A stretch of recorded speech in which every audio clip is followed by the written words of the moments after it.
think a lot of people struggle. They think, okay, I think I need to see a counselor. And they struggle with, how do I find someone who will offer me that rather than just a merely secular approach to counseling? If I'm a typical person, how do I find someone who will help me in that regard and be scripturally sound as they counsel me? I mean, I wish there were an easy answer to that. No? There's not. Just to muddy the waters, Christian ministry is truth in love. You could have somebody who's scripturally sound as a thinker, who's extremely clumsy interpersonally. Yes. You could have somebody. I've known a few of those. You've known a few. You could have somebody who's extremely skillful interpersonally, creates trust. You know they care. Yes. They're in there with Sympathetic. you, but their worldview is for the dogs. And how one finds a person of, I mean, the biblical word is wisdom. Yes. How do you find wisdom? And there are certain criteria. I mean, certainly one thing I'd say is that counseling is a informed consent affair, and you sure ought to feel free to ask questions.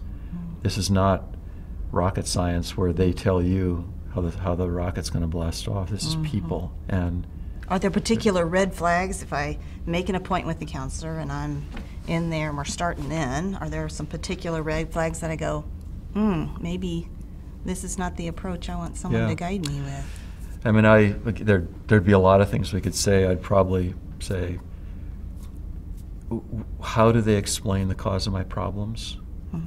And am I included in the mix? How do they talk about the cure? Am I the cure? What sort of labels do they use? DSM-4, psychiatric labels are purely descriptive. They say nothing about cause, but people view them as things, as all they are is co-locations of symptoms, but they function in the culture as though they're real. And so someone who uses labels views you as not part of your problem, does not view the Lord as any part of the solution. I mean, you're starting to get a picture that,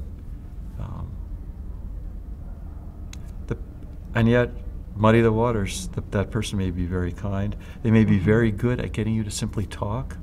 And you think about how for so many people, there's no one who ever takes an interest in them. Whoever so draws desperate them out, to have someone listen. They're just desperate for listening. So from one point of view, a person may be completely secular. They may even say nothing, but the fact that they listened and were sympathetic, maybe that's of benefit to someone who's otherwise lonely, bereft of any kind of resource. So, I mean, ideally, you get we should be able to put the whole picture on the table. That's who Jesus is and who he wants us to be. I was speaking at a retreat last weekend, and people were texting in questions, for Q&A. And I got that. Yeah, I do that with speakers all the time. Do you? I love texting. Okay. Yes, yeah, and of course then you can be anonymous too, So someone texted in the question, my friend went to see the pastor about sexual abuse, and she walked out feeling, he was blaming her. And my response, I'm not sure it was very helpful. I said, well, first of all, you weren't in the room, so you don't know that that's what he really said. That was her perception. And certainly it's an issue that she walked out feeling with that perception. But I also said, pastors today, they are expected to do it all. They've got to be these sound theologians and expositors and creative communicators and great leaders, and then on top of that, administrators have a vision for the church, right? Manage the staff, and then be an effective counselor. And it would seem to me that this counseling is especially challenging for a lot of pastors. Counseling, I'm biased, but I think it's the hardest. Really? Why? Gregory the Great. I mean, you can learn how to be a public speaker, and in a way, your life's not on the line. You can be reasonably effective just if you're clear, articulate, witty, compelling, insightful.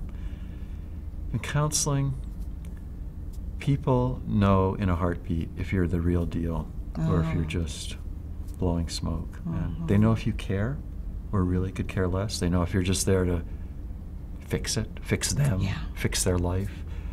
They know if you're patient or impatient. They know if they know whether you view our sins as things to have mercy or things to just scold you about. I mean, there's no place you can really hide when you're actually dealing with a person who's struggling with life. Mm-hmm.